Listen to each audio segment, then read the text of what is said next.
से दिन काल चक्र चलेला।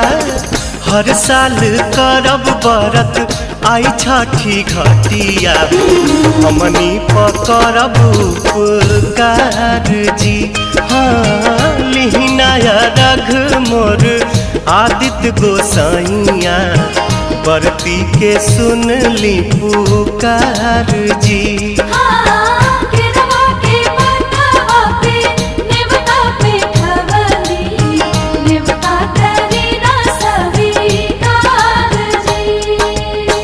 केरवा के पतावा पे न्योता पे ठवानी, न्योता करीना स्वीकार जी। हाँ लिहिनाया रघ मोर आदित्य गोसाइया, बरती के